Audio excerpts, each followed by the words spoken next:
محبوب سبحانی غوث سمدانی شیخ عبد القادر جیلانی رحمت اللہ علیہ، آپ کے والد گرامی فرماتے ہیں کہ میں بھوک بڑی سخت لگی ہوئی تھی، بڑی سخت بھوک لگی تھی تو ایک سیب بہتا ہوا جا رہا تھا، ایک سیب بہتا ہوا جا رہا تھا پانی میں، تو اٹھایا تو کھا لیا، دل میں خیال آؤ ہو پتہ نہیں کس کا تھا۔ اب جدھر سے پانی آ رہا تھا ادھر چل نکلا، ایک درخت ہے، باغ ہے، اس باغ کے بہت سارے درخت جھکے ہوئے ہیں، اس دریا کی جانب پتہ کیا کس کا ہے، سمجھ آئی کہ انہی کے باغ سے وہ سیب جو ہے بہ کے گیا ہوگا۔ کہتے ہیں مالک کے پاس گیا، میں نے جا کے کہا بزرگوں، بڑے نیک آدمی تھے، ان سے میں نے کہا بزرگوں، غوث اعظم کے والد کہتے ہیں، میں نے کہا بزرگوں ایک سیب کھا لیا ہے، تو پریشان ہوں کہ وہ میرے لیے جائز نہیں تھا، بڑی کہہ کرنے کی کوشش کرتا ہوں نکلتا نہیں، مہربانی ہو جائے۔ انہوں نے کہا میں نہیں معاف کرتا، میرا سیب کیوں کھایا، حالانکہ جاتی ہوئی شے ویسے ہی جائز ہے، کیوں تو نے کھایا، میں نہیں معاف کرتا۔ تو کو بابا جی قیمت لے لو، بخش دو۔ بابا جی کہنے لگے چل کچھ دن رہ، میرے کھیتوں کو پانی لگا۔ سید زادے، چڑھتی جوانی، خوبصورت ماتھا،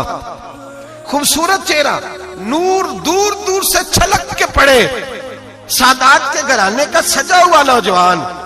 کئی پکڑ کے کدال پکڑ کے بابا جی کے کھیتوں کو باغ کو پانی لگاتے۔ کچھ مہینے رہے تو بابا جی سے کہنے لگے بابا معافی، کہنے لگے نہیں مل سکتی۔ کہ کس طرح ملے گی، کہنے لگے ایک بیٹی ہے میری، آنکھوں سے اندھی ہے، کانوں سے بہری ہے، زبان سے گنگی ہے، ٹانگیں بھی کوئی نہیں دونوں، بس سانسیں چلتی ہیں، تو شادی کرے تو معاف کر دیتا ہوں۔ حضرت غوث پاک کے والد گرامی کہنے لگے مجھے قبول ہے، میرے اندر جو رزق چلا گیا اس کو پاک کرنا ہے، کہیں وجود جہنم کہیں دھن نہ بن جائے، میری تو نورانیت چلی جائے گی ساری اگر میں اس طرح کا، مجھے قبول ہے۔ نکاح ہو گیا۔ کہتے ہیں جب حجلہ عروسی میں داخل ہوا، رات کمرے میں گیا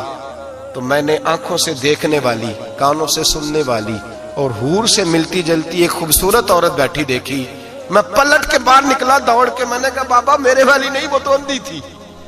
وہ اندھی تھی، وہ بہری تھی، گونگی تھی، یہ کون ہے؟ حضور غوث اعظم رضی اللہ تعالیٰ عنہ کے نانا جی کہنے لگے بیٹے اندھی اس لیے کہا تھا کہ جب سے پیدا ہوئی ہے اس نے غیر محرم کا چہرہ نہیں دیکھا، گونگی اس لیے اس کو کہا ہے کہ اس کی زبان پہ نہ غیبت آئی نہ چغلی آئی، میں پیار کرنے والا باپ ہوں پر اس نے کبھی مطالبہ میرے ساتھ بھی کوئی نہیں کیا، اس کی زبان پہ یا خدا کا ذکر رہتا ہے یا محمد عربی کا درود رہتا ہے،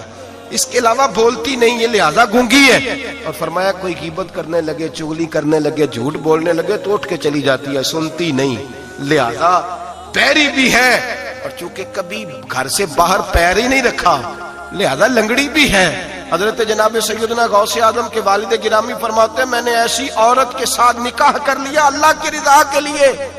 تو پھر رب نے مجھے عبد القادر جیلانی جیسا بیٹا عطا فرمایا، پھر غوث اعظم جیسا اللہ نے مجھے بیٹا عطا فرمایا۔ میرے بھائی ہم جو بنیاد بنا رہے ہیں، تو کہتا بات نہیں مانتی بہو، تو میں نے کہا بالکل صحیح کرتی ہے، نہیں ماننی چاہیے اسے، اس لیے کہ دولت بیاہ کے لائے ہو، بہو تھوڑا لائے ہو۔ کہتے ہیں جوائی لالچ بڑا کرتا ہے، تو میں نے کہا کیوں آفرے کرتے رہے تم، کس نے کہا تھا یہ باتیں کرنے کو، بالکل صحیح کر رہا ہے، وہ جو آپ نے جس بنیاد پہ دیوار بنائی تھی وہ آپ کو مل رہی ہے۔ میرے نبی کریم صلی اللہ علیہ وسلم نے فرمایا جب تو گھر بنانے لگے، بچی اور بچے کے لیے رشتہ ڈھونڈنے لگے، دین کو، اگر بچے کے دل میں خوف خدا ہوگا تو بیوی کو مارتے وقت ڈرے گا، 100 دفعہ خیال آئے گا، عورت کے اندر خوف خدا ہوگا تو سمجھے گی میرا خاوند ہے، اگر وہ نماز سے، قرآن سے، نبی پاک صلی اللہ علیہ وسلم سے وابستہ ہوں گے میاں بیوی، تو ان کے اندر ضرور کچھ نہ کچھ تصورات آئے، ضرور کچھ نہ کچھ چیزوں کو سوچیں گے۔ میرے نبی پاک علیہ السلام نے تربیت کی تھی نا حضرت فاطمہ کی، فرمایا بیٹے تیرا خامد اسی طرح ہے کہ جس طرح تیرے لیے مجازی خدا ہوتا ہے، اگر میں کسی کو سجدے کا حکم دیتا تو عورت کو کہتا خامد کو سجدہ کرے، دیکھنا۔ اور میرے نبی پاک کے لفظ ہیں حدیث ترمذی میں، فرمایا جو بی بی اس حال میں مر گئی کہ اس کا خامد اس سے راضی تھا، فرمایا اللہ اس کے لیے جنت کے سارے دروازے کھول دے گا۔